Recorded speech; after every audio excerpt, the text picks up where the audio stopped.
What happened was that there was a an advertisement put by the researchers in a local paper because I'd insisted that there was a second group of people behind me. But the advertisement was very carefully worded, and it was basically to do if anyone had any unusual activity in this particular suburb.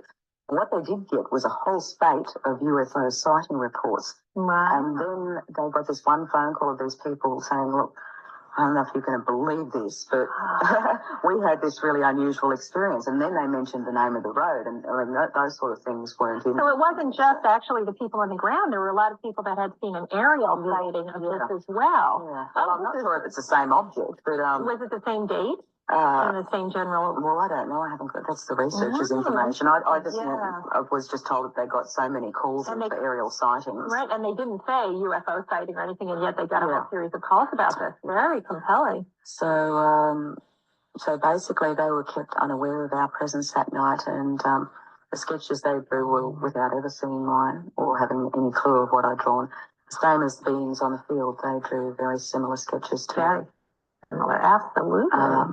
And what we'd seen wasn't the usual little grey that most people may have seen in the media. These were 6 to 7 foot tall and black. Now run that back, money. Run that back, man. Run it back. I got you now, man. You got to run that back. Run it back. All right, run it back. Kelly. So basically they were kept unaware of our presence that night, and the sketches they drew were without ever seeing mine or having any clue of what I'd drawn. The same as the beings on the field, they drew very similar sketches too. Very similar, absolutely. And what we'd seen wasn't the usual little grey that most people may have seen in the media. These were 6 to 7 foot tall and black.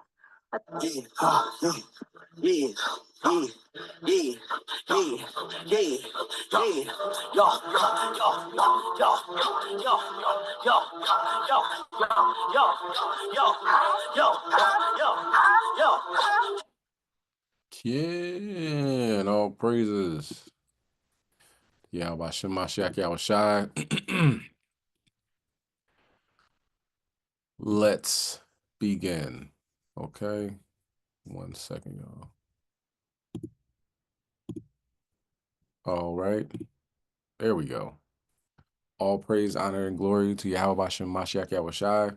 This is the Wednesday wake-up call. We talk about all the things that's happening around the world, prophetic news stories, and tied to biblical prophecy. Okay, I'm your host, Kasadia, HOI Philadelphia, and let's begin, okay? Let's start with, hand in hand with Esau. Okay, before we go any further, Fair Use Act, Fair Use Act. This video is protected by the Fair Use Act. It is a teaching moment, thus being protected by the Fair Use Act. All right, so let's begin.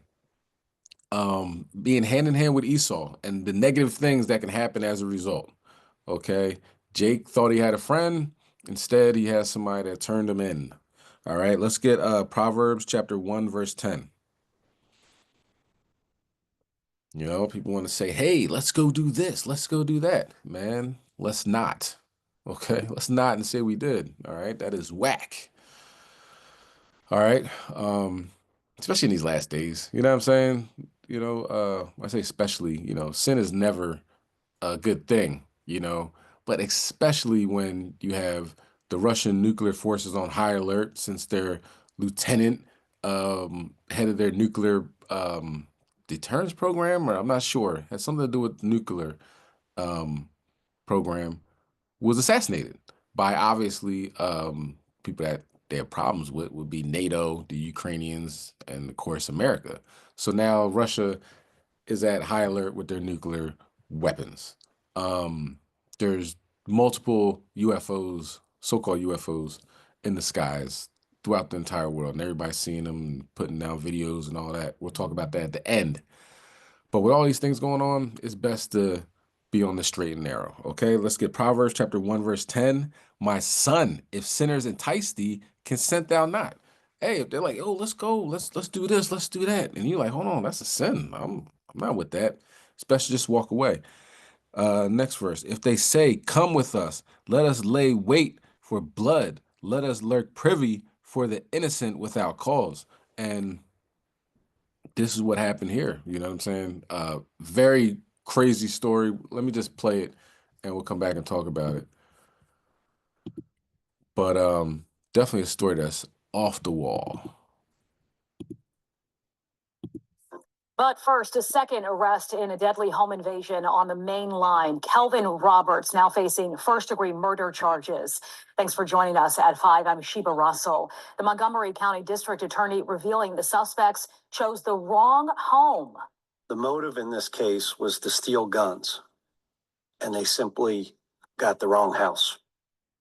Roberts and his accomplice, 41-year-old Charles Fulforth, accused of hitting the house on Meredith Road on December 8th.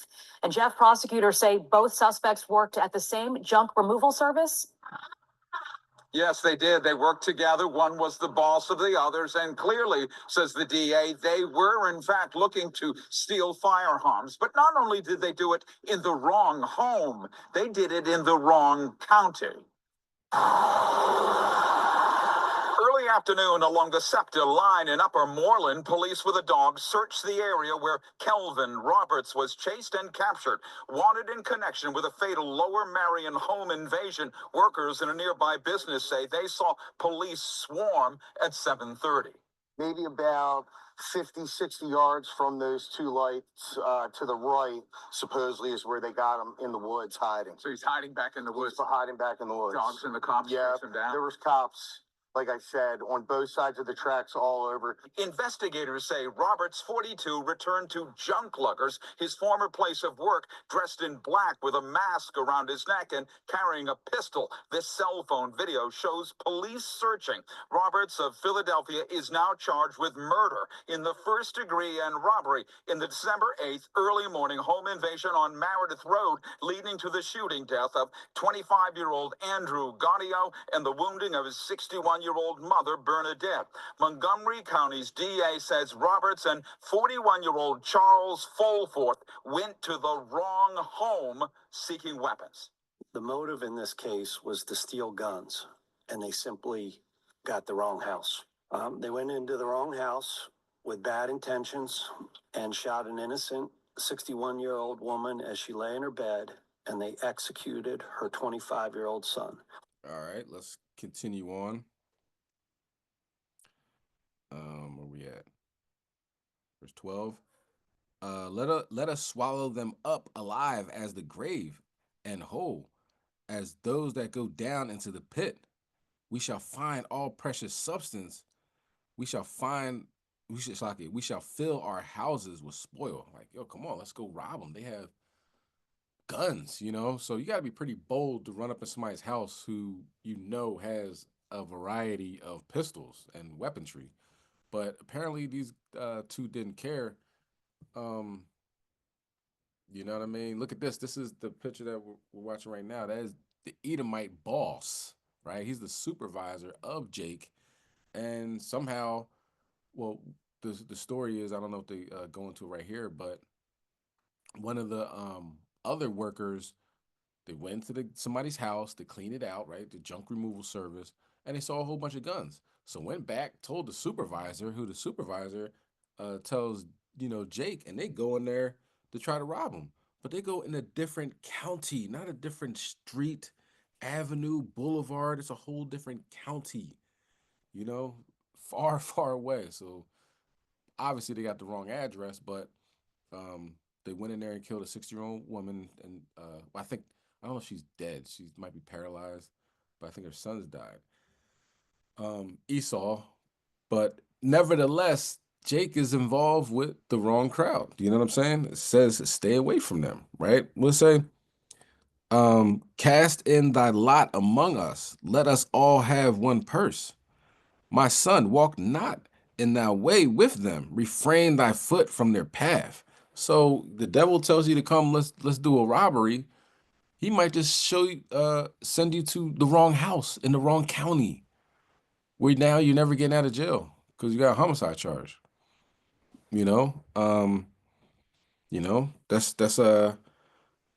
That's the reason why we say, you gotta separate from your enemies and go see your friends. Let's continue. Fulforth, arrested earlier, is also charged with murder in the first degree and worked as Roberts' boss at Junk Luggers. DA. And notice, he got arrested first. And then all of a sudden, they have this guy's face all plastered, the other brother's face plastered all on the news. They know who he is. He's hiding in the woods. You know what I mean? He went to the Junk Luggers, I guess, with a mask and a gun, thinking that his, supervisor, boss would maybe be there. But he's locked up too. But he just told on them. And now they knew who he was, and he got arrested as well. Steele says an employee at Junk Lovers performed an estimate in a Bucks County home with a similar address and told the pair about guns seen there. Roberts and Fulforth then mistakenly entered the Lower Marion Montgomery County home looking for those guns when it turned deadly. Now, the DA wants to know if there are other victims. Did somebody hire this company? Did they do an estimate? Did they come and remove things from the home? And then were things stolen, or was there a burglary? A simply stunning revelation tonight. Apparently a gun safe, a large one, was seen in the Bucks County home, prompting this home invasion only in the wrong home, in the wrong county. Now, Junk Luggers in a statement said it was saddened by the loss. The local franchise owner is apparently working with law enforcement, or at least cooperating with them in what the DA says. Yeah, you could tell them those two pictures, them dudes did some time. You can see it in the eyes, you know what I mean? And, hired them. You got a job, you know what I'm saying? It's not like these guys are just off the streets and, struggling, even though you struggle when you have a job as well, but he's got something, but they wanted more. And now they're never getting out of jail again. All right, let's go to 2nd Ezra chapter 15 and verse 19.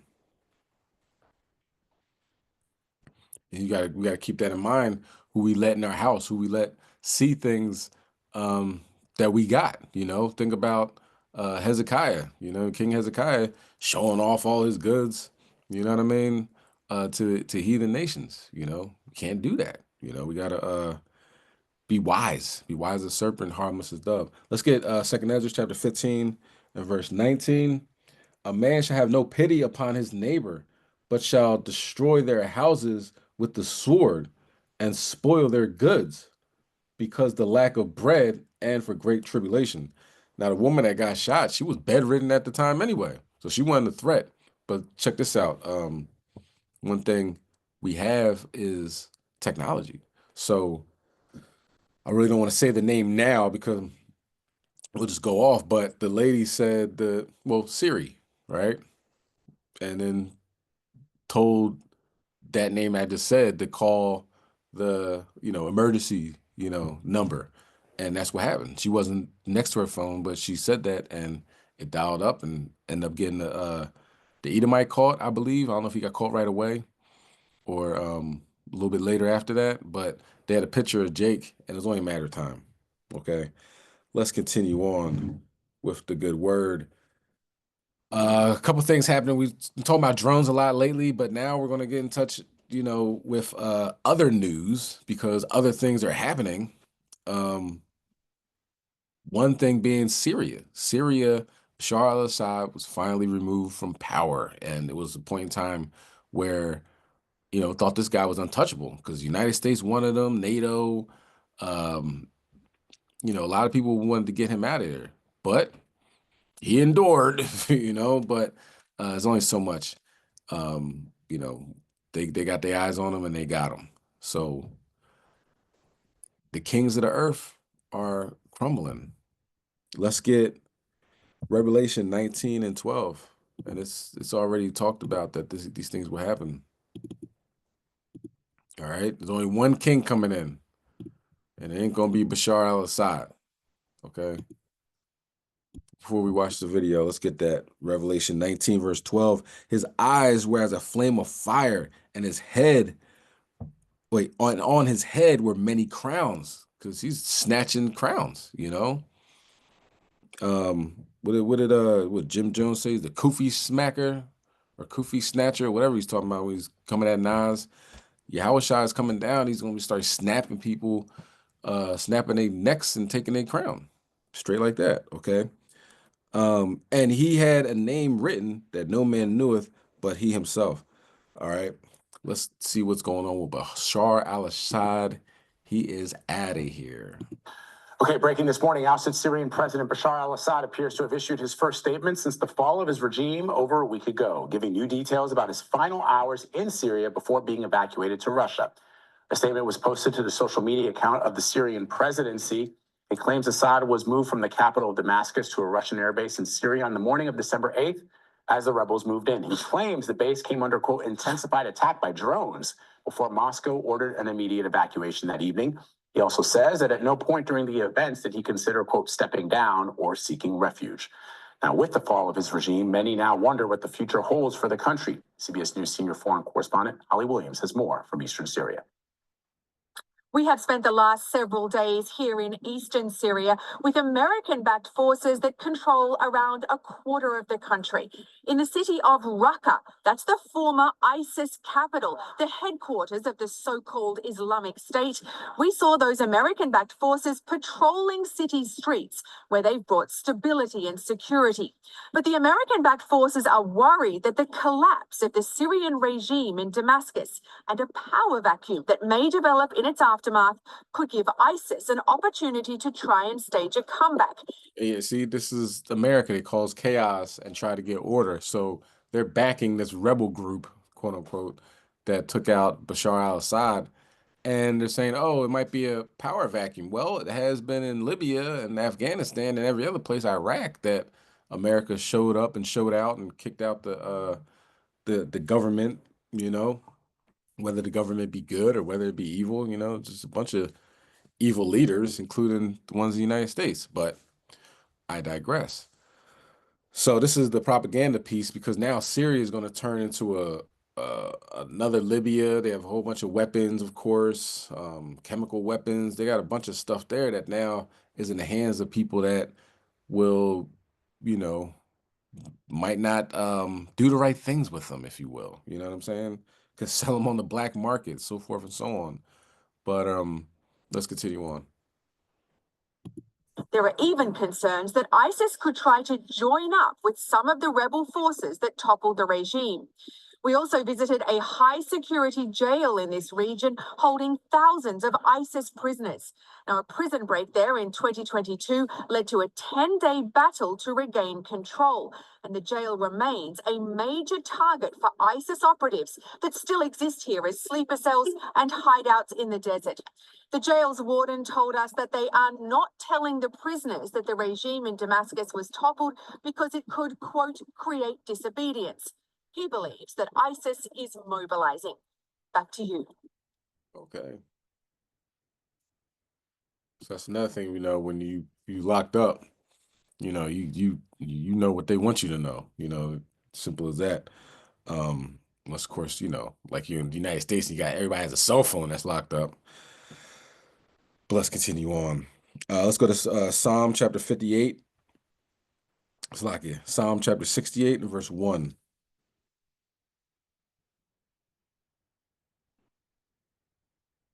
And it reads, let God arise. Let his enemies be scattered. Let them also that hate him flee before him. So Bashar al-Assad, he's fled to Russia. This is a king. King, his daddy was the king. He comes from a line of kings, but now it's gone. Simple as that. And it didn't take long at all. Verse 2, as smoke is driven away, so drive them away. As wax melteth before the fire, so let the wicked perish at the presence of Yahweh. All right, so that's one king, you know. Of course, Iranian president, he died in a helicopter crash. A couple years ago, to Japan, Japanese prime minister got shotgunned to death. So there's been some assassinations going on, but it's going to be more. Okay, let's continue on with the good word. All right, let's check out how he's living though. Okay, Bashar al-Assad, what is it like to be king? What is it? Where are you staying at? Richard Engel always has an angle on things. He went around Bashar al-Assad's palace because of course he's safe there because he's part of the system. You know what I'm saying? They sent the rebels out there, the American-backed rebels, funded, trained, all that stuff. I'm sure rebels to take out Bashar al-Assad, and now you allow the propaganda piece to walk through his entire palace and kind of like laugh and make fun of him, sit in his chair and everything. So that's Esau. But here we go. Matter of fact, let's get Proverbs 3 and 31 before we read that, before we watch it. Proverbs chapter 3 and verse 31. Envy not the oppressor and choose none of his ways. Because you would think this house is like on a, how I'm living, lifestyles of the rich and famous, MTV Cribs, Ennis, showing off $1 million mansions. You're like, man, I want a house like that. But now this guy got kicked out of his house. He's in a whole nother country. He has to restart all the way over there. You know what I'm saying? So don't envy the oppressors. They got a lot of things coming to them. The former Syrian dictator Bashar al-Assad lived in a palace on a hill high above Damascus. Now it's under control of the rebels who overthrew him. Today they gave us an exclusive tour inside. Can understand why he wouldn't want to leave this. Assad and his wife seem to have modern tastes. You are first greeted by the grand atrium, accented by a classic wood-paneled library. Upstairs was for the family only, the apartment where the rebels say Assad lived. You could tell this was really the inner sanctum because everywhere here there are thick, bulletproof doors. They are extremely, extremely heavy, solid metal, electric keypads. This could have been sealed off, but in the end, it didn't do him any good. All the security was to protect his bedroom, ransacked after he fled. There's something curious whenever you go to someone's house. People always want to see their bathrooms, just get a sense of how they lived. Well, this was Assad's private bathroom in here with a jacuzzi tub. Can't imagine he'll be living this well in exile in Russia. Today, the new interim government said Syria is broke. Cash flow didn't seem to be a problem for the man at the top. Ah, his personal barber chair. So you can imagine him here, getting ready for the day. Assad lived well as a dictator until it all ended for the man accused of being responsible for the deaths of 500,000 Syrians, all to protect his life of power and luxury. Rebels we've spoken to here in Damascus say they want Assad to be sent back from Russia and tried here for war crimes. Lester? Thanks for watching. Stay. Okay. Yeah, so, $1 million mansions, but it all turns into naught. Okay, let's continue on. Now let's go with, you see a beautiful mansion home in Syria. Let's see what's going on in Pennsylvania. These are nice houses that we're talking about, and they're just blowing up. Yeah, just explosions, say out of nowhere, but of course Esau always has, to do his investigations and so forth and so on, gas leak, this, that, and the third, but blowing up nevertheless. Let's go to Ezra chapter 6 and verse 11. The decree sent forth from Darius. So you better do right by these Israelites, or bad things are going to happen. Okay, paraphrasing, of course. This is the book of Ezra in Old Testament, chapter 6, verse 11. Also, I have made a decree that whosoever shall alter this word, let timber be pulled down from his house, and being set up, let him be hanged thereon, and let his house be made a dunghill for this. Now let's see what's going on in Pennsylvania. While we get that, you can get Revelation 22 on deck. Revelation 22, verse 18 on deck. I'm National Investigative Correspondent Angie Moreski. Home explosions rocked neighborhoods from coast to coast once again in 2024. As Spotlight on America discovered, 2023 was the deadliest in nearly 20 years for these catastrophic blasts, and that trend shows no signs of stopping. So we're taking a closer look at what's causing home explosions and whether you should be worried about your home. This catastrophic home explosion captured on doorbell video was the deadliest nationwide in 2023, killing 6 people in the suburban neighborhood of Rustic Ridge, just east of Pittsburgh. Another horrific blast in Michigan destroyed a home outside of Detroit, killing 4 family members visiting from Alabama. And another person killed in a massive explosion in Lancaster County, Pennsylvania, that leveled a local inn. These are just some of the sudden, devastating explosions that made 2023 the deadliest year since 2004 for gas-fed explosions, with 23 fatalities, more than 4 times higher than the year before. Rich Meyer is a fire explosion expert who's investigated over 500 fires and explosions involving both natural gas and propane. When you are determining the cause of one of these explosions, these massive explosions, how often is it natural gas pipelines involved? Probably half or more.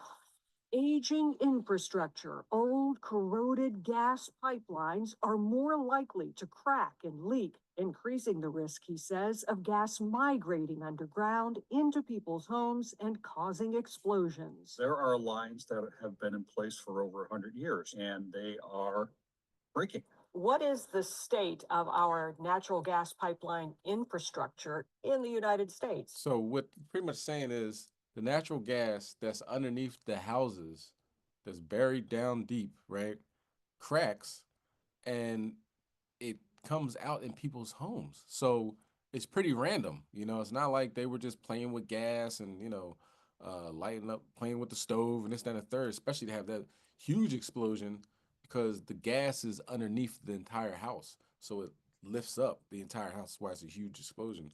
So this is, it's legit. Let's keep going. I would not give it an A, that's for sure. I'd probably give it maybe a C, maybe a C minus. Besides aging infrastructure, other significant issues that can cause leaks that lead to explosions include construction work, where pipes can be damaged during digging, and malfunctioning equipment. Malfunctioning equipment was the cause of a massive deadly explosion in 2016 in Silver Spring, Maryland at the Flower Branch Apartments. 5 adults and 2 children died. Sometimes when I come out, I think I can smell it. Isidro Vargas will never forget the terror of that night. I saw people jumping from the building. It's been terrible, I can tell you. Investigators concluded a malfunctioning mercury regulator on a gas meter caused the deadly blast. And human error caused a massive explosion here just a few miles away in 2022 at the Friendly Garden Apartments, also in Silver Spring. A maintenance worker doing repairs accidentally cut a gas line instead of a water line. That one. Alex Jacquois lives at Friendly Garden. Boom. And then when I look out through the window, and then I saw the flame. It felt like a bomb. Yes. Jacquois' mother-in-law was hurt, suffering a broken ankle, along with 14 others injured, but miraculously, no one was killed. It's like a nightmare. Each time there's an alarm, like smoke alarm, you panic. The National Transportation Safety Board investigates major explosions that lead to fatalities, significant injury, and property loss. But not all explosions are required to be reported to the federal government, making it harder to determine patterns across the country, something investigators like Meyer say is a concern. Do you think we need to have a nationwide database that tracks these explosions? Yes, the more information you have, the better armed you are when it comes to fixing the problem. Whatever the cause, a buildup of gas fumes in your home can be extremely dangerous. Meyer says it takes a very small amount of energy to trigger an explosion. Static electricity from walking across a carpet, even just flicking a light switch, can be enough to set off a blast. If you smell gas, get out immediately. Don't stop. Don't call 911 while you're still in the home. Leave the home. Take everybody with you. The pace of catastrophic explosions sadly continues this year, with multiple deaths already. A firefighter killed in that blast that destroyed a home in Sterling, Virginia. 2 children killed in a blast in Missouri, and 2 more killed in another Pittsburgh area blast that left this hole in the ground where the home used to be, plus several more. If you use gas in your home, one way to protect yourself is to get an in-home gas detector. I got this one on Amazon for 20 bucks. All you do is plug it into the wall near a gas appliance. Then, if gas builds up, an alarm sounds warning you to get out. A small investment to potentially save lives. For Spotlight on America, I'm Angie Moreski. All right. Let's get that. Revelation 22 and verse 18. For I testify unto every man that heareth the words of the prophecy of this book, if any man shall add unto these, God shall add unto him the plagues that are written in this book. Verse 19, if any man shall take away from the words of the book of this prophecy, God shall take away his part out of the book of life and out of the holy city and from the things which are written in this book. And of course, America is guilty as charged with all that. So when you see houses explode and things of that nature, it's written that things like that would happen. Okay. Disrespecting the children of Israel, you might just get your house blown up. Let's continue. Okay. All right. South Korea. From one from Babylonian Empire to another country that is all about this, the horror of Babylon. One of the countries that are crying when bad things happen to Babylon, South Korea. Not too long ago, we understand that South Korea had the president said it's going to be martial law, and everybody in the country is like, no, it's not. So he was by himself. Come to find out, the country turned against him, and he's done. Let's go back to Ezra. Let's go back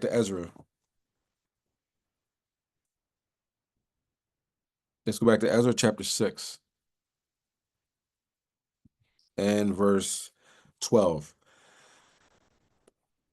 And the God that have caused his name to dwell there, destroy all kings and people that shall put to their hand to alter and to destroy the house of Yahweh, which is at Jerusalem. I, Darius, have made a decree, let it be done with speed. Okay. Now, of course, us not being in the land, we are the temple of the Most High God. God dwells within us. So for them to do something disrespectful to us, then they're going to get that level of recompense coming from Yahweh Bashem Yahushai. And let's get Jeremiah 49 verse 3 on deck. So South Korea, let's talk about South Korea. Let's talk about it. South Korea, took one of our brothers out of his house 3 o'clock in the morning to bring him down there for some trumped up charge allegedly they did 20 years ago. And had to wait for trial until he got there, and then they just wanted money. You get money, you can leave. Because he didn't do nothing. You know what I'm saying? But that happened on the Biden watch. Okay, that happened to on the Joe Biden administration. Now, of course, we got Trump administration. So what's going to happen now? We'll see. When that day gets here. But for right now, we get to see the recompense from Yahweh Bashem Yahushai for putting their hands on our brother. This news is funded by viewers like you. Please support our Democracy Now! /give. This is Democracy Now!, democracynow.org, The War and Peace Report. I'm Amy Goodman with Juan Gonzalez. Well, South Korea's parliament has impeached President Yoon Suk Yeol over his short-lived attempt to declare martial law. An earlier vote had failed after members of Yoon's ruling party boycotted the vote, but this time at least 12 members of his party backed impeachment. 투표 결과를 말씀드리겠습니다. Let me announce the results of the vote. The impeachment motion of President Yoon Suk Yeol was passed with 204 votes out of 300 total votes. 85 reject and 3 are invalid. Yoon Suk Yeol remains in office, but his presidential powers have been suspended. His future now rests in the hands of the South Korean Constitutional Court, which will decide whether he should be removed as president. The court will hold its first public hearing December 27th. We go now to Seoul, where we're joined by Dae Han Song, head of the networking team of the International Strategy Center, also part of the No Cold War Collective. Can you talk about these latest developments over the weekend? Sure. This Saturday, basically, there was a vote again in the National Assembly. It hadn't passed the previous Saturday. And in this instance, as you mentioned, 12 of the ruling party members flipped to the side of voting for the impeachment. And I think one of the key moments this week was that Yoon had made a speech in which he basically said, I was completely justified in declaring martial law, and I'm going to fight this to the end. Right? Before, the ruling party had been kind of selling this notion of a kind of like an orderly resignation. But basically, the speech kind of completely dispelled the possibility of that. And of course, that switched to flipping. It flipped the key number of his own party members to vote in favor of the impeachment motion. And this also just brought a lot of people this Saturday. If there were like 1 million people the previous Saturday, there were definitely over 1 million people. I myself was there about a half mile from the main stage. And even there, it was completely packed, right? And of course, we had people from, I think the speech just even brought even more people of all ages, anything from older people, middle-aged people, all the way to just like young people with K-pop light sticks that had come.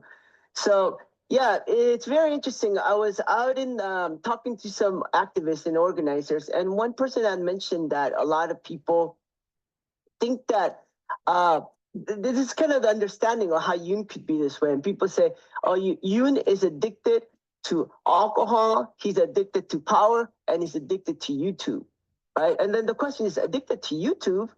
Well, I think the idea is that he is not watching the media.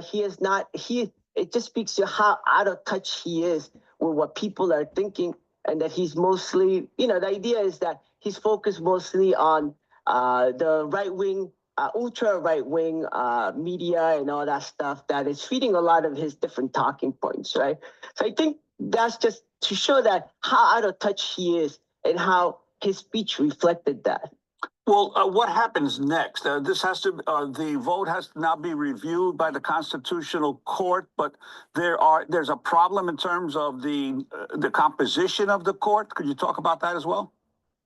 Sure. Right now, basically by the Constitution, there has to be a quorum of 7 justices in the Constitutional Court, and then 6 have to vote for it. Right now, there are only 6 judges, 6 justices. And so 3 of them have to be basically elected, or the candidates have to be put forth by the National Assembly, and they have to be approved by the president, which in this case would be the prime minister. A lot of this is procedural. A lot of this stuff has to happen, right? The Constitutional Court, they have to have the number of justices necessary, and also they have to vote to confirm the impeachment. And in some regards, people are assuming that this will happen. But of course, people still need to be on guard, and there still needs to be a lot of eyes from around the world keeping pressure on to make sure that this process continues. And your concern about the rise of authoritarianism in the world and how South Korea fits into that picture right now, when you clearly have a people's movement that responded to the declaration of martial law and within 6 hours forced the president to take it back.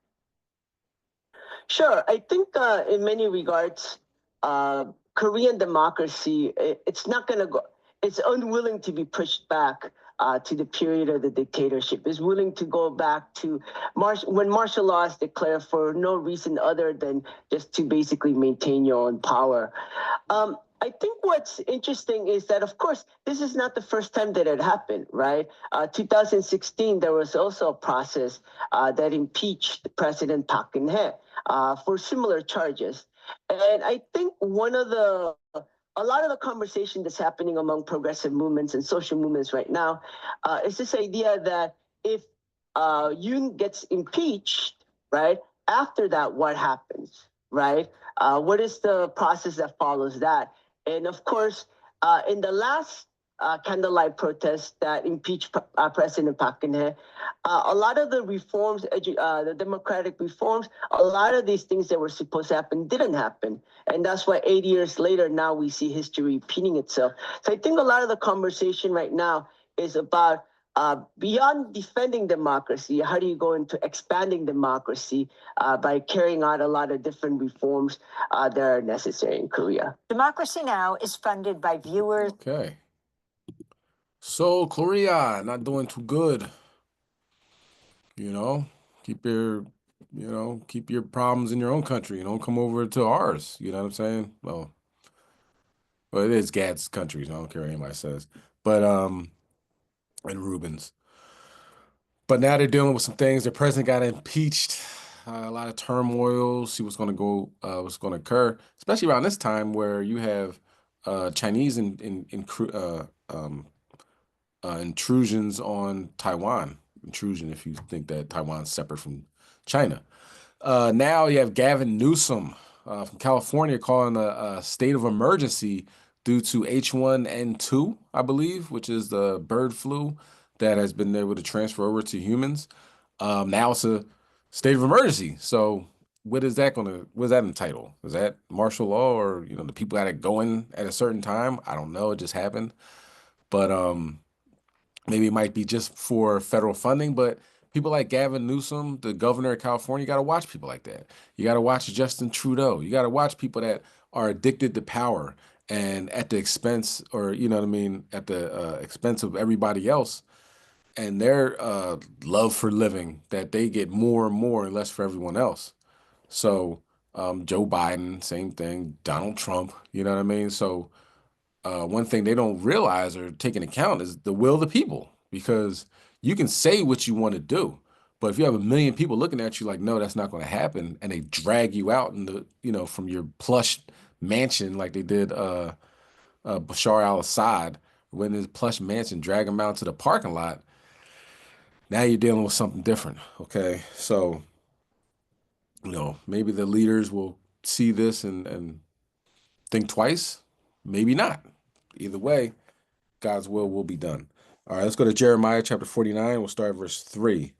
How, O Heshbon and Ai, is spoiled. Cry, ye daughters of Rahab, gird you with sackcloth, lament, and run to and fro by the hedges. For their king shall go into captivity, and his priests and his princes together. So right now, his behind about to get kicked out of office, and he already had corruption charges or something, fraud, some type of charges he had, just like Netanyahu. Joe Biden had him, and Donald Trump had him. Do you know what I'm saying? So they're like, I'm going to stay in power, so you cannot put me in jail. And while Joe Biden was in power, they came out and said the reason why he had all those classified documents, he's an old and feeble man. He doesn't know any better. Do you know what I'm saying? So let's continue. Therefore, glorious thou in the valleys, and flow, and thy flowing Slakia. Therefore, glorious thou in the valleys, thy flowing valley, O backsliding daughter, that trusted in her treasures, saying, who shall come unto me? All right. Verse 5, behold, I will bring a fear upon thee, saith the Lord God of hosts, from all those that be about thee, and ye shall be driven out every man right forth, and none shall gather up him and wandereth.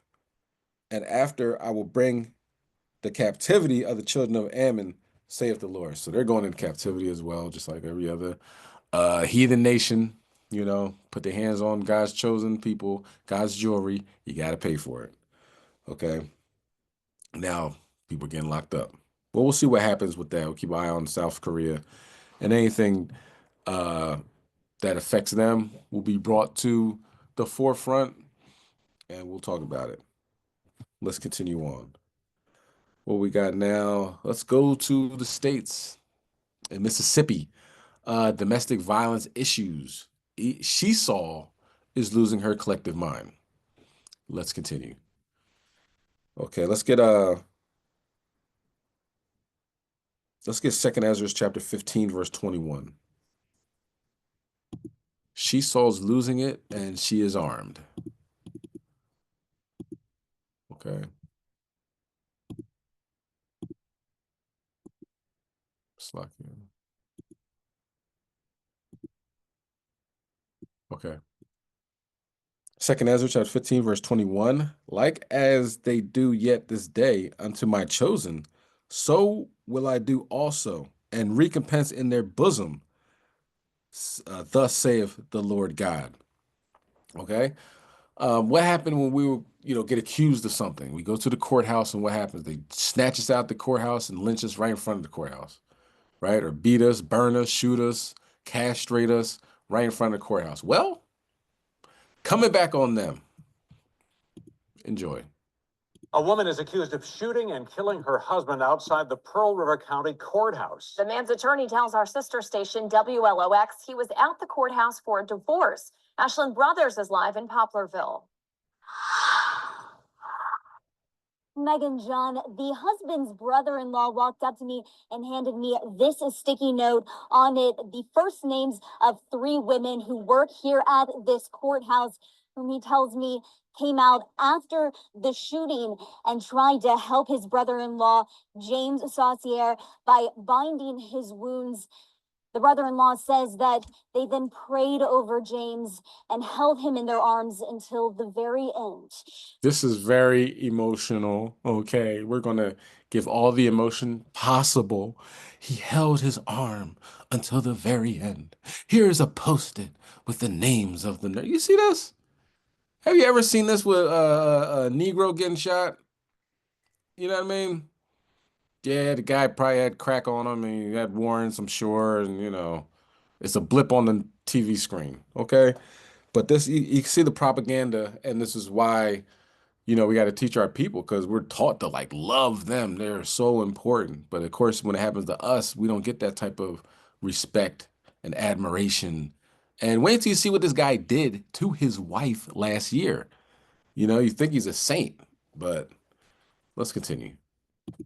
Now, court documents show James Saucier was indicted last year for shooting his wife, Tanya Saucier, once in the head and 4 times in the chest. He shot his wife last year 5 times. Once in the head, 5 times in the chest. How did she survive? By the grace of God, right? And because God, the Most High said, okay, next year you're gonna shoot him, and he ain't gonna make it. Let's continue. James was indicted last August, arraigned this October, and had a trial date set for this coming March on charges of aggravated assault and domestic violence with a weapon. Now, Tanya's accused of killing James right outside the front doors of this courthouse following the pair's divorce proceedings earlier today. That's according to James' attorney, Don Rafferty, who says it happened just before 1 this afternoon. The family of James tells me the whole thing is a tragedy. I wish they could have worked out their problems in a peaceful way. I wish they had had God in the center of their hearts so that every decision they made was based on what would Jesus do. What would Jesus do? Last year, what would Jesus do? Shoot his wife 5 times? Come on, Wordy. Man's name is Wordy, though. You can't make that up. Verse 22.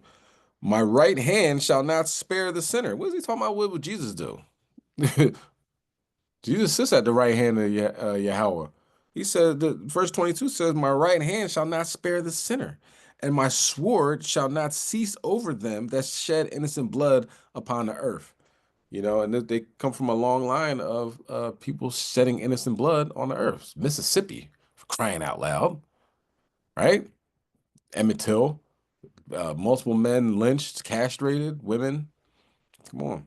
So the war's not going to cease. So we could probably play one, something like this every Wednesday, with Esau getting destroyed in such a sophisticated manner. Only God could do something like this. Let's go. I think they were close. As for last year's shooting, James was indicted in August of 2023, again on those charges of aggravated assault and domestic violence with a weapon. Now, Rafferty told our sister station that James was simply defending himself during last year's alleged shooting. Reporting live in Pearl River, Ashland Brothers, Fox 8, Local First. Yes, defending himself 5 times. Shot her in the head. So they must have had a real tumultuous relationship. You know what I'm saying? Before anybody lies to you and says how perfect Esau's life is, him and his wife are going back and forth, shooting each other. I mean, in front of the courthouse. Can you at least take it home? Gosh. No home training, What, are you raised by wolves? Pull yourself up by your bootstraps. Put the crack pipe down, put the gun away, and go get a job. That's all I got to say. Anyway, let's continue on. That's Esau. So let's get into the heathens and what they're dealing with right now. All right. Let's go to Let's go to Ecclesiastes chapter 25, verse 17. Let's watch this video first. This is another crazy, crazy video. But then come back with the good word. A shocking twist now in the execution-style shooting of a beloved Woodland Hills doctor who was ambushed outside his practice last summer. Tonight, 5 people are in custody, including the victim's ex-wife. KTLA's Mary Beth McDade live in Woodland Hills with the latest on the investigation. Mary Beth. Hi there, you guys. I just want to show you behind me here. There is still a memorial set up for the doctor in the parking lot where that deadly shooting occurred. Now, it's unclear what the motive was in this case. However, the doctor and his ex-wife have been battling each other in various lawsuits for more than 15 years. And now she is behind bars, accused of his murder. 53-year-old Ahong Mirshoje is one of 5 people now arrested for her ex-husband, Dr. Hamid Mirshoje's murder. For every patient he had, he took time. The popular doctor was shot execution style right outside his Woodland Hills medical practice as he walked to his car in August. He was an urgent and medical care doctor who also treated drug and alcohol addiction. When this thing first evolved, it was pretty much floored me. No one could imagine having their own doctor killed in the parking lot. The moment that happened, I was frozen. It was like somebody in your own family dying. Authorities spent much of the day serving a search warrant at Ahong's Calabasas estate. 46-year-old Sean Randolph of Valley Village and 26-year-old Sarah La Jawed of Canoga Park were also arrested for murder. These follow the arrests 2 days ago of 41-year-old Evan Hardman of Tomball, Texas for murder, and 40-year-old Ashley Sweeting of Reseda for accessory to murder. This former patient says he would often see Ahong giving her ex-husband evil looks at work. Despite a bitter divorce, the two still work together at the medical practice. I know that when she looked at him, there was something going on, that made you feel like something was going on every time. More recently, Hamid had remarried and had a new baby. But legal fights with his ex-wife that reportedly began in 2009 when the couple divorced continued. Over the years, they reportedly battled over fraud cases, a civil harassment case, several restraining orders, and they repeatedly kept reopening their divorce, most recently in January. A few months prior to Hamid's murder, 3 men beat him with baseball bats. However, it's unclear at this time if that's related to the shooting. I mean, Captain Obvious would say. Let's bring this out. Let's go to Ecclesiastes chapter 25 and verse What I say? It's like it. 17. The wickedness of a woman changeth her face. Her darketh her countenance like sackcloth. Like she just sitting there staring at him, giving the evil eye. You know what I'm saying? Just sweltering over him. They work at the same spot. Somebody got to go. You know what I mean? We ain't going through all this. But you see those nice houses, like they're getting paid. They're having a good time as far as finances goes, but money don't mean anything if you're not happy. They're going back and forth to court, restraining orders and fraud cases and all this other stuff, just vindictive things. It seems like on both sides, right? Verse 18, her husband sit among his neighbors, and when he heareth it, he sigheth bitterly. So he's probably sitting there in his work like, why is this woman just staring at me? It's burning a hole in the back of my neck. But little did he know that she's getting him set up to get killed, beat with baseball bats. It's not too many times where three people beat you with baseball bats where you can leave unscathed without brain damage or being beat to death. But in this situation, she gets Jake, and Jake's happy to go along with it, whatever amount of money, this, that, and a third. And what happened? It didn't take long to figure it out what happened. That they have all these restraining orders against each other. Looked in her background, looked on, I'm assuming, looked at in her phone, looked at her contacts, who money, who did she transfer money to? And then they finally landed in Jake's door. Brought him in for questioning. We have all this evidence, and he, I'm sure, told on everybody else. It seems that way, but let's continue on. Verse 19, all wickedness is but little to the wickedness of a woman. Let the portion of a sinner fall upon her. Yeah, that's pretty wicked. He killed him right out front of the house. He couldn't he can't catch him nowhere else. I mean, not in front of the house, Lucky, in front of his work, right in the parking lot. Yeah, I don't know how long they took to plan this out, but they didn't do too good. Let's continue.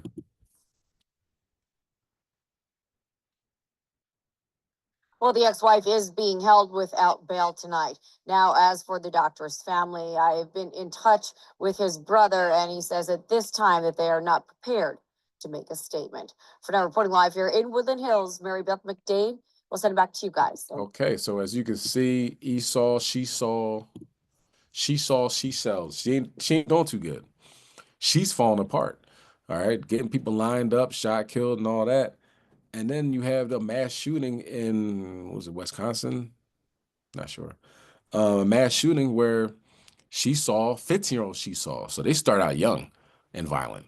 Decided to kill, I think, 5 people and injured 5 people. That was the initial number. In this video, they say something different. But regardless, she was letting that thing fly in the school. Kids around and everything. But violent group of people they are. All right, but let's read some scriptures to back that up. Let's get Psalm chapter 111. Psalm chapter 11, verse 2. All right, let me set this up. Psalm 11, verse 2.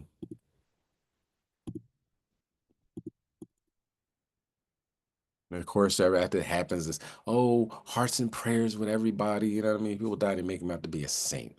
But it's really sad. Oh, the nation's mourning, and they got shot at the Abundance Life School. Life was not abundant that day.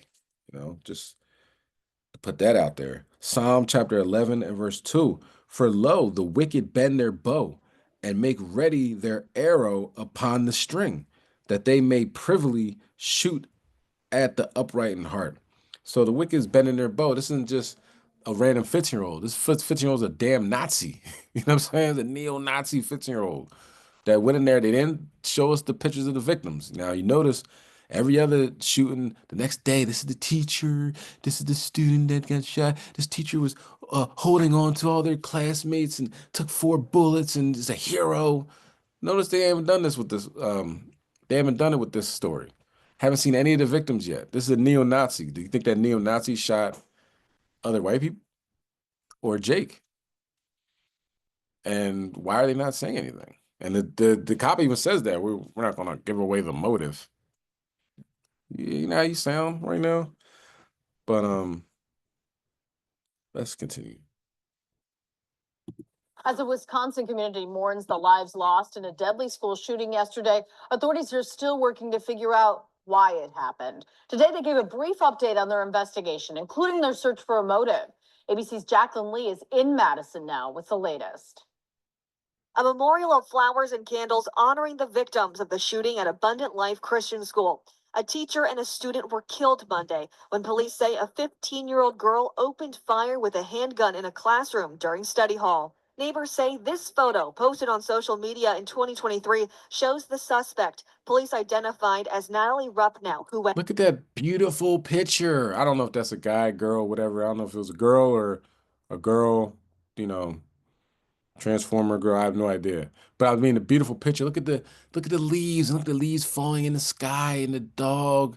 You know what I'm saying? That's what they use for the school shooter. You know what I'm saying? But then when Trayvon Martin gets shot, they got to put him in a hoodie with his middle finger up. You know what I'm saying? We got to see through these things and make sure our people ain't bamboozled into believing the lies propagated by the United States of America. Let's continue. Went by Samantha. Police say she died of a self-inflicted gunshot wound. It appears that the motive was a combination of factors. Again, we cannot share that information at this time because we do not want to jeopardize the investigation. Investigators are looking into social media accounts believed to be the shooters, showing signs of a gravitation towards potential neo-Nazi violence and engagement in forums venerating mass shooters. There are always signs of a school shooting before it occurred. Some of you have reached out about Ruppnow's social media activity prior to yesterday's shooting. We're looking into her online activity. They searched her home and are now talking to her parents. The second grader says she was changing her shoes when the gunfire started and had to leave them behind. I just heard sobbing and there was a teacher and she was screaming like, "Ah, my leg, help!" Bus driver Megan Mojica's son survived a shooting at his school in Waukesha in 2019. She and her coworkers came to the school to pay their respects, saying the trauma will be with this community for a long time. It brought back all the memories from that day, and I wanted to definitely show our support for our own community here. And the Madison police chief tells ABC News that the alleged shooter's parents are cooperating with the investigation. Jacqueline Lee. Yeah, I hope you are. How did your little 15-year-old get their hands on a gun? It's like the parents need to go locked up too. All right. Tariq Nasheed put out a picture of, apparently the last picture that the school shooter took was her with black boots and black pants throwing up the neo-Nazi sign, neo-Nazi gang sign. They didn't play that on the news. I wonder why. They said, we don't know motives. She's been increasingly increasingly probably ain't the word. How did you not know that your 15-year-old is a neo-Nazi? The parents got to go to jail too, all right? Lock them all up, that's what I say. And throw away the key. All right, so let's continue on. Okay. Next up, we have a man that gets eaten by his dogs. Okay, that's in the scriptures as well. I mean, let's talk about it. Okay. Yeah, let's read this. Let's get this. Let's get 1 Kings chapter 22, verse 38. Prophecies.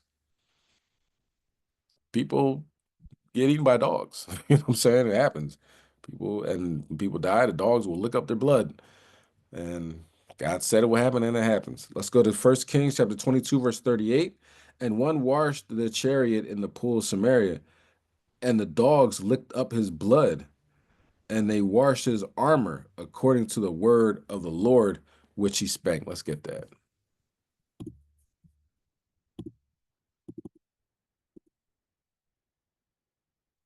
We begin tonight in Mira Mesa, where police say a man was mauled to death by his own 3 dogs. It happened at a neighborhood park at about noon. NBC7's Janek Quesada has the details and also spoke with neighbors. While we've been out here, we've actually been seeing a lot of neighbors who are walking their dogs, and we've talked with some who tell us they're devastated to hear about the tragedy. They tell us also that Erickson Elementary, which is just down this block, went on lockdown while they caught the dogs. I saw a person running around with 3 dogs. I noticed that he was constantly repeating like, "Hey, be gentle, be nice." So Paul No was taking his dogs for a walk at Mesa Viking Neighborhood Park moments before the attack. Police and paramedics were called to the park around noon following reports of a dog attack. Authorities say a man was mauled by his own 3 dogs. A witness who did not want to go on camera told NBC7 a person trying to help the man was also bitten. They were both taken to the hospital, but police say the dog's owner did not survive. He did die? Wow. Steve Marto lives across the street from Mesa Viking Neighborhood Park. He says he and his son watched as Humane Society law enforcement officers located and took away the dogs. And they had him like cornered up in this set of bushes over here. These dogs were freaking huge, dude. Like they were probably close to like 120, 150, between 120 and 150 pound dogs. Authorities have not confirmed the dogs' breeds, but the Humane Society says all 3 are in their care for mandatory bite quarantine. Neighbors say they're grateful kids were not at the park when the attack happened. Every day around that time, I mean, there's so much traffic and lines of kids just walking up and down the street that's pretty scary that happened. While we've been out here, we've also been seeing investigators and personnel with the Humane Society gathering more information on this investigation. From Mira Mesa, Janae Quesada, NBC7. All right. So yeah, guy got eaten by a dog. It has to be up there with the top 10 ways I don't want to die. You know what I'm saying? Get eaten by my own dogs. You feed them every day and then they end up eating you. Figure that one out, right? But anyway, let's continue on. Couple more and then we will close out. All right. Let's talk a little bit about Syria, okay? Because Syria right now is getting blown up by by Israel, and that's prophecy. Let's get Isaiah 17th chapter.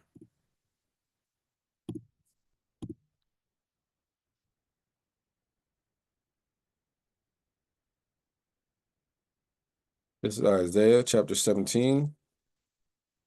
In verse 1, the burden of Damascus, behold, Damascus is taken away from being a city, and it shall be a real ruinous heap. And right now, that is what's happening in Damascus. Why? Because Bashar al-Assad left, and now Israel is just bombing every weapons depot and anything that they might have weapons that could use against them. They're just blowing it all up. So they're just blowing up the city. There's nobody stopping them. They have air superiority, and it's becoming a ruinous heap. Israel has launched several attacks inside Syria, insisting threats posed by the country remain significant. These are the latest images of an airstrike near the northern coastal city of Tartus. The Israeli army says it's targeting what it says are military sites. Israel has hit Syria with more than 500 airstrikes since the Assad regime was toppled last week. Let's cross over to Rasul Sadr, joins us now live from Damascus. Just bring us up to speed on what we think is going on with these Israeli strikes overnight and the situation this morning. Well, Suhail, 8 days after the fall of the Assad regime, Israeli air forces are still pounding Syria. And last night we have seen that there have been 2 attacks in and around Damascus, particularly right around the Qasim mountain, which is not far away from where we are. Indeed, just kilometers on the opposite directions where we are looking now. And we have seen that they are destroying the air defense systems and also the radar systems as well. These are the air defense systems that were set up to protect the skies of the capital city against any kind of missiles or any attack conducted by the aircrafts. And then Israelis have hit the coastal city of Tartus. It's important because Tartus is the hometown that is hosted the real Russian naval bases over there, and also Tartus, and then the Latakia. These areas particularly is where the Syrian naval forces are also stationed, and it was regarded as the old regime's stronghold. Then the city of Hama as well. But the explosion in Tartus was extremely loud, and based on the observations, some of the experts are saying that that might probably be in a chemical weapon production house. And that's why both the explosions of the Israelis and that depots all together has created such a huge magnitude of an explosion. And that, by the way, is ongoing, 8 days on, just hours after the fall of Assad regime. Israel started to hit the strategic military facilities, but particularly air defense systems and the air forces. And having done that, so Israel is pursuing a strategy of diminishing this country's air defense capability and also air forces. So that is now the case. And when the de facto leader of the new Syria, Ahmed al-Shara, asked about the Israelis' airstrikes, he said that they're not planning to engage in a conflict with Israel. However, he said the Israeli side is violating the ceasefire agreement that was signed between two countries in 1974, and he has called on the international community to interfere and to stop Israeli aggression. We saw some of that for us in Damascus. So that's the guy that's shaking hands right now. He's like the de facto leader of Syria right now. And instead of rallying the troops against Israel, he's like, Israel, we don't want any trouble. We don't, I don't want any trouble. We had a ceasefire from 1970s.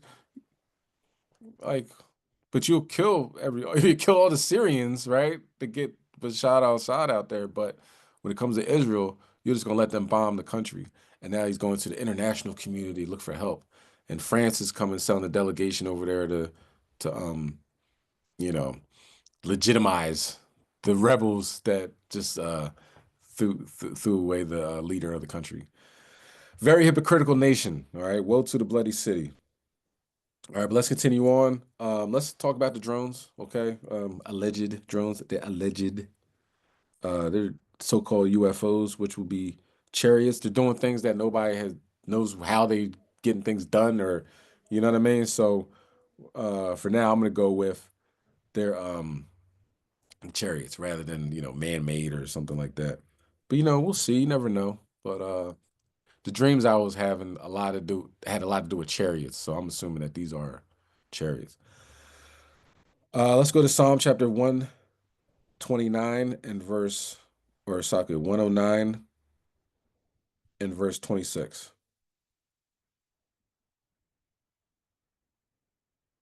All right, they're confused. A lot of confusion going on right now. All praise to the Most High. Let's bring that out. Psalm chapter 109 verse 26. Help me, O Lord, my God. O save me according to thy mercy, that they may know that this is thy hand, that thou, O Lord, has done it. You know what I mean? Let them know it's you, Yahweh Shai, Verse 28. Let them curse, but bless thou. When they arise, let them be ashamed, but let thy servant rejoice. Let thy adversaries be clothed with shame, and let them cover themselves with their own confusion as a mantle. And they're confused. They don't know what this is, what's going on. People can't sleep. Rosie O'Donnell said, I cannot sleep. She said, I know what this is. She said, stop playing. You know what I mean? What else could it be? If it ain't China, if it ain't Russia, it ain't us. Who else could it be? All right, going over military installations and shutting down airports. Let's be real. Okay. Verse 30. And I will greatly praise the Lord with my mouth. Yea, I will praise him among the multitude. Yahweh Bashima Mashiach Yahushai. Barakatah Yahweh, Barakatah Yahushai, Krom Yashala. Let's watch the video.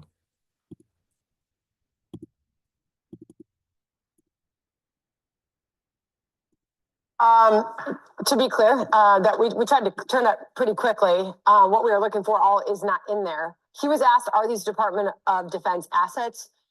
He said no. None of them are, was the follow-up. He said no. He is confirming again on the record these are not military drones, John. I'm curious. Did he wave his fingers like Alec Guinness did when he said these are not the drones you're looking for? And we're gonna have more on that after the break. The question about the House briefing being classified. Why, when they're just hobbyists? Why does it have to be a classified briefing if these are just hobbyist drones? They're not military drones.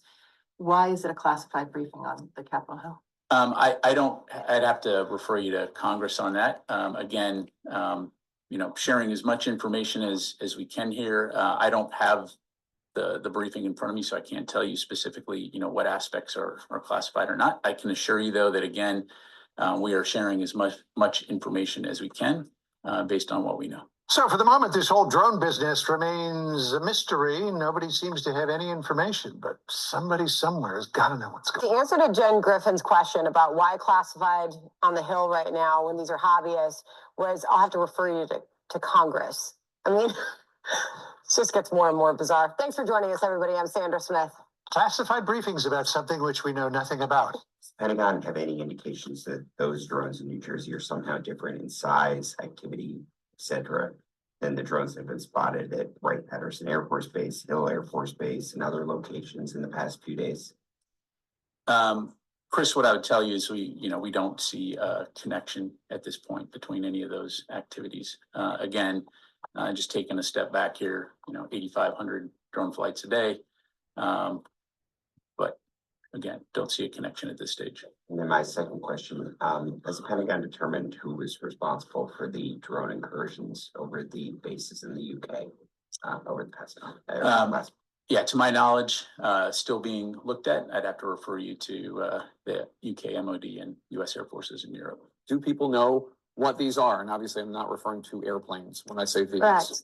So we've had a number of these drone incursions over military bases, over highly confidential, secretive sites, over areas like arsenals, over nuclear sites over the last several years. And we recently had a 2-week drone incursion over Langley.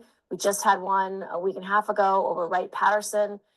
These are important military bases, and we need to have better authorities to be able to take these drones down. I don't think we do know whose they are or even what technology they're using. It's a huge concern for me personally, for members of the Intelligence Committee and members of the Armed Services Committee. I created an office with Senator Rounds and other senators, Senator Rubio, to find these unidentified aerial phenomenon, whether it's drones, whether it's spy balloons, whether it's any other kind of aircraft, and assess what are they, whose are they, what technology is being used. And that work has been reviewing hundreds of sightings over the last several years, and they figure out about half of them. Half of them they can figure out are aircraft or helicopters or drones or balloons, but there's half that they don't have enough data, they don't have enough information, or it just isn't something they can figure out. So it is a concern. We should be treating it like a national security issue, especially when it's over critical infrastructure like bases or nuclear sites. Do you think the Biden administration is doing enough?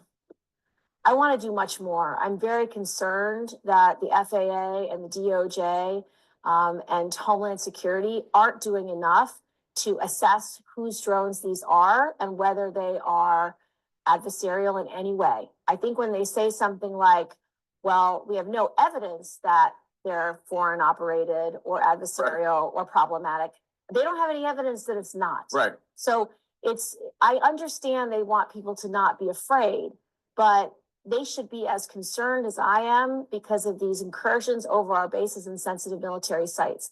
For 2 weeks, Langley had drone incursions, and it was the type of technology that our radar didn't detect them arriving. So it is problematic.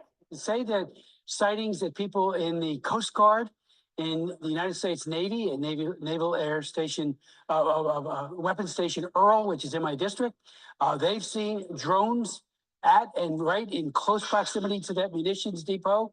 People at Picatinny in like manner. Many law enforcement people have seen it. They've seen it in a way that suggests formations that are coming off the ocean into the land. And even with the Coast Guard, I spoke to one of the commanders who said one of our 47-foot rescue boats right on its stern were between 12 and 30 drones following close proximity to that. I mean, they had no idea who they were. What do they So, think that you know, was? Yeah. Oh, they think it's drones. They don't know. We're going to take this seriously. And so ensuring that installations, in this case, Picatinny and Earl, have the capabilities they need to detect, to identify and track as appropriate in the event, you know, there's drone activity near those facilities. With sightings of a large rectangular black object, sometimes called a monolith, often accompanied by also Sprachsa Tuzla by Richard Strauss. Yeah, thanks, Jeff. I would probably have to think back to the words of a very wise prophet, Obi-Wan Kenobi, who said, "These aren't the drones you're looking for." But beyond that, I'll just have to move along. Okay. In July 2019, more than 100 unknown objects buzzed and swarmed around 10 U.S. Navy warships 100 miles off the Pacific coast. The objects were documented on camera, on radar, and on thermal sensors. Splash. In multiple shapes and sizes, including huge wingless orbs with no detectable propulsion system. Just drones, no biggie, the Pentagon suggested. A few years earlier, when Navy pilots on the East Coast encountered unusual objects on a daily basis in their training ranges, the debunkers called them drones or balloons or both, certainly not UFOs. In the past few years, the all-purpose term drones has replaced swamp gas and weather balloons as the military's go-to explanation for unknown objects. In what might be the most ironic of the current sightings, intrusions by so-called drones caused air traffic at Wright-Patterson Air Base to shut down this weekend. Wright-Pat is where the wreckage from the 1947 Roswell crash was reportedly stored. Nice touch, drone people.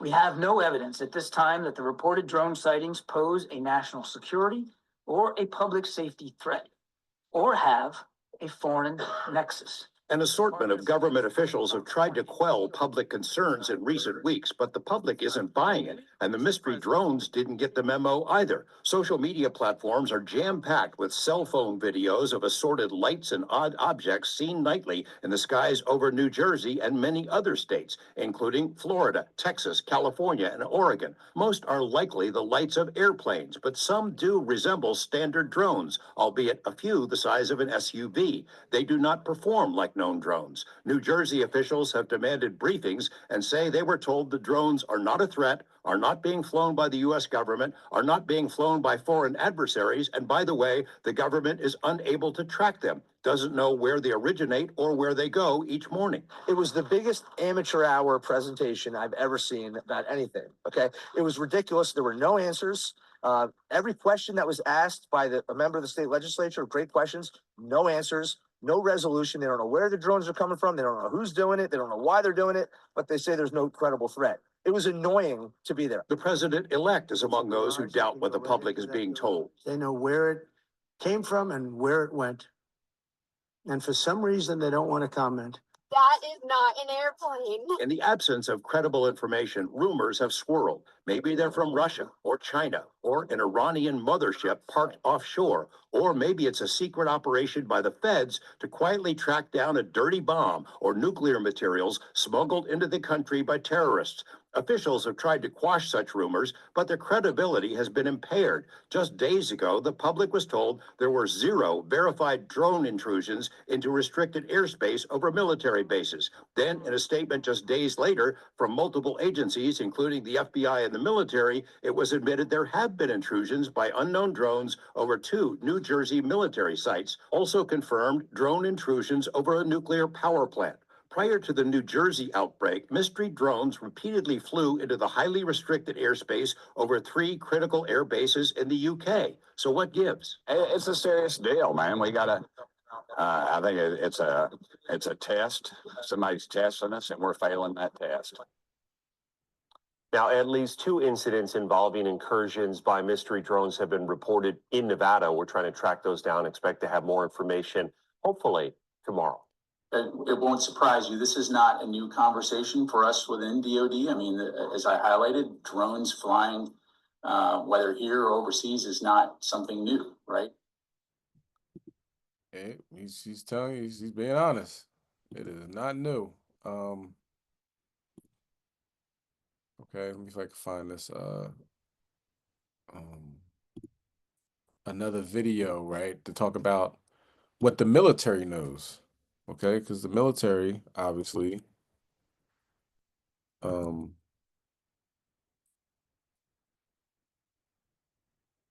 is highly aware. Okay, it's not gonna work. Slovakia. All right. Anyway, so I'll give a brief synopsis, if you will, about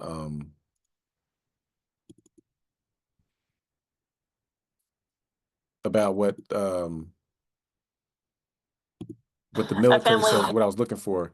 The military says, there we go. The military says that on board, pretty much what we know, that, Genesis 19, the angels look like us, right? Because we're made in his image and likeness. So, and let's talk about in Hebrews, the 13th chapter, pretty much paraphrasing, you better treat people good because you never know when you're talking to an angel. So he says that, but he's like, look, they look like us. They could be walking around in, the military bases. They could be walking around, the halls of the Capitol. And somebody laughed and said, yeah, they could be even in the White House. And people laughed a nervous laughter because they all knew that was true. You know what I'm saying? You never know who you're talking to or who, they could snatch them. It was what's it called? Invasion of the Body Snatchers. Snatch him and replace him with an angel and then put his finger on the button. You know what I mean? But it's the confusion, the fear that Esau is facing right now is hilarious. Let's continue on. Let's go to Numbers chapter 16 and verse 32. We're going to watch the next regarding what happened in Pennsylvania. Sinkhole season has returned. Okay. But we're going to get Numbers 16 verse 32 after this video.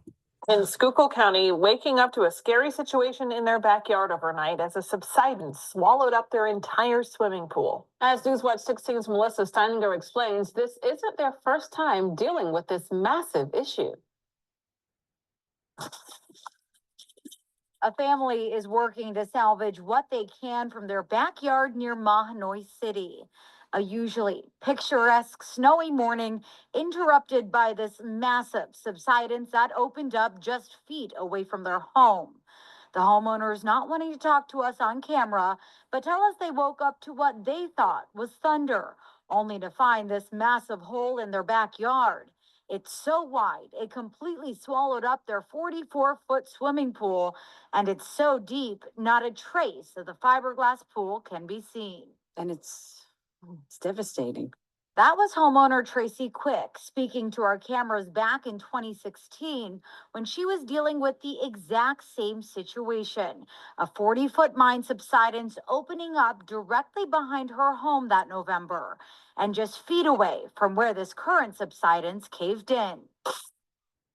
It took massive machinery to install beams to support the house. The family tells us DEP even stabilized the land with 350 truckloads of cement after that last hole opened up. Crews who worked to save the home 8 years ago saying this about the subsidence that happened just before Thanksgiving. This is absolutely one of the worst. Now it's deja vu. 8 years later, just before Christmas, the family is working to save what they can from a nearby shed. And they're waiting to see what happens next with their home, once again in Mahanoy Township. Melissa Steininger, Newswatch 16, Schuylkill County. All right, Numbers chapter 16 and verse 32. And the earth opened her mouth and swallowed them up and their houses and all the men that are pertained unto Korah and all their goods. Okay. And their houses, they got to go as well. The swimming pool, no more swimming pool. What was that? Who wanted to get a swimming pool? The National Lampoon's Christmas Vacation. We don't celebrate no Christmas. You know what I'm saying? But isn't it ironic? He wanted to get his Christmas bonus so he can get a swimming pool, and they got their swimming pool, and the Most High God ate it up. All praises to the Most High. 8 years later, and it's subside. We call it subsidence. A subsidence. It's a sinkhole, man. Stop trying to reinvent the wheel. You know, it's like you say tomato, I say tomato. Come on, it's a sinkhole. Moving on. All right, the last video we're gonna watch is it's a joke, okay, but at the same time it's not, okay, if that makes any sense. And we'll talk about it when we get back, okay? Ecclesiastes chapter 7, verse 9. Be not hasty in thy spirit to be not hasty in thy spirit to be angry, for anger resteth in the bosom of fools. Okay. Now let's get this and we'll talk about it. Don't just watch this and then cut it off and be like, I, I didn't know that I didn't find the joke. Okay. This is the Onion, so relax. I know I shouldn't, but these muffins are delicious. Share our favorite recipes later in the hour, but first, our guest says don't give in to road rage. Stay calm behind the wheel and coolly plot your road revenge. Danny Preston is a defensive driving instructor who teaches people how to control their temper behind the wheel. Welcome, Danny. Thanks for having me. Danny, we've all been there. There's nothing I hate more than getting cut off. That drives me nuts. I want to scream out my window. But ultimately, getting into an argument with a stranger isn't going to accomplish anything but stress you out. Well, how should you respond instead? Yeah. Take a deep breath, count to 10, then follow the other driver home. Well, you don't want to get into a fight on the highway. Right. Once you know where he lives, you could sneak into his house every couple of weeks, rearrange a bunch of things. Something that says, you're out there and you're unpredictable. Sounds like that's safer than losing your temper. Anger's just one letter away from danger. Ooh. I like that. You want to stay zen, keep your mind clear, and put a plan in place that will ruin the other driver's chance at a happy future. Now, you also talk a lot about empathy, putting yourself in the other driver's shoes. Exactly, Jim. Just last week, I was waiting for a stoplight to change when some angry driver behind me was leaning on the horn. I hate that. But then I remembered he's human, just like me. He has a family that loves him, and that's an exploitable weakness. And I started sending him videotapes, hours-long videotapes filmed outside his parents' home. Now, he's frantic and confused, but I always say you can't give angry drivers the satisfaction of knowing why their parents are being filmed, which is why I call him every night from a payphone and just recite a series of cryptic numbers that don't mean anything. Calm, cool, collected. I love it. Well, getting cut off is one thing, but how do you possibly stay calm during a fender bender that wasn't your Oh fault? boy, I need this one. Of course, it's hard to keep a cool head in that situation. You'll feel the urge to slam into the jerk's car right where you see the baby seat. But you don't want to do anything that could get somebody hurt on the road. Instead, you should murder the person's next door neighbor. But when he moves someplace safer, you follow him and you kill his next door neighbor again. And again. Now he can't escape death and he has no idea who you even are. Oh, that is a great driving tip. Now, something a lot of people want to know, what if someone's getting angry about your driving? You can't let it get to you. For example, in 1996, some guy gave me the middle finger after I cut him off. I recognized him from TV. That's when I decided to become a defensive driving instructor, developing the skills I needed to eventually be invited on his show as an expert. Once you're there, it's just a simple matter of switching out his muffins with the ones you made yourself. Those muffins were pretty good, weren't they, Jim?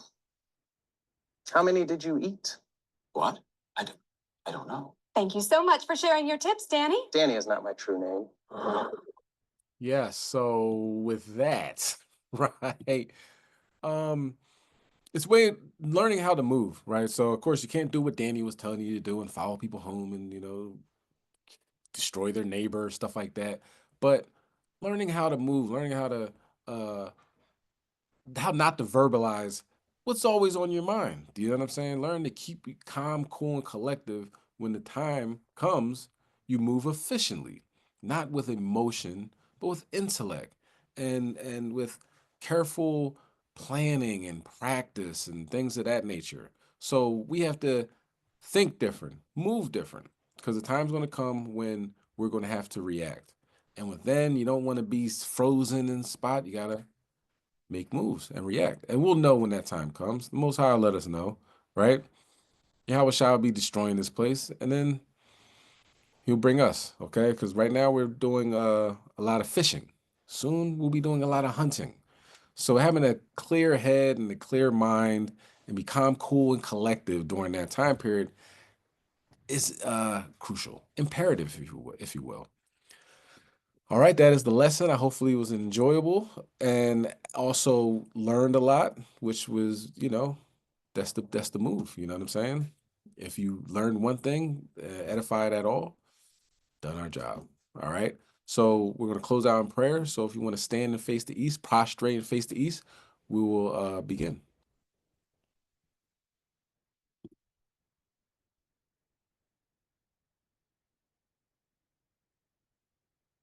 All right, this is the Lord's Prayer in Paleo Hebrew.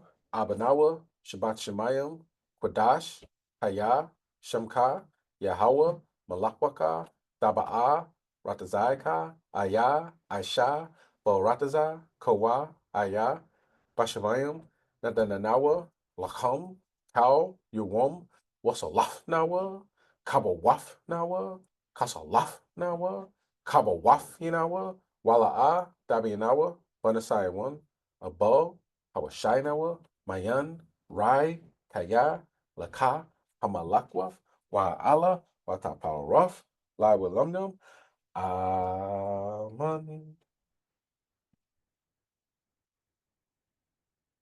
All right, this is the book of Matthew, chapter 6 and verse 9. After this manner, therefore pray ye, Our Father, which art in heaven, hallowed be thy name. Thy kingdom come, thy will be done in earth as it is in heaven.